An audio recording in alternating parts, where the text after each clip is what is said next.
زه فضل ربی حیدر د تیرو څو کلونو راهیسې د کمپیوټر د مختلفو پروګرامونو او همدارنګه کمپیوټر مختلف پروګرامینګ بل لینګویج یا ژبو د تدریس په لړ یا تسلسل کې دا ځل غواړم تاسو ته د کمپیوټر پروګرامینګ د یو قوي مشهوري او اساسي ژبې C++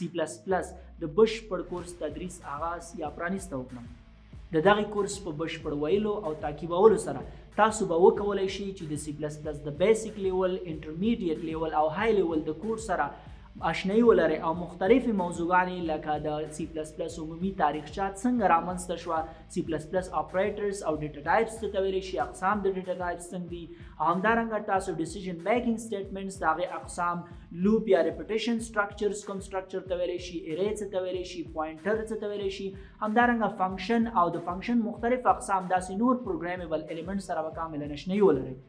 ټول هغه کسان، ټول هغه پوهنتون سټوډنټس یا محصلین چې هغوی غواړي پروګرامینګ لینګویجز یا ژبو سره آشنایي ولري او په آینده کې د کوډ د محیط سره آشنا شي، زموږ د C++ کورس تعقیبولی شي. که غواړئ چې زموږ د C++ کورس تعقیب کړئ نو له ulearna.com له لارې له موږ سره یوځای شئ، ملتیا مو وکړئ او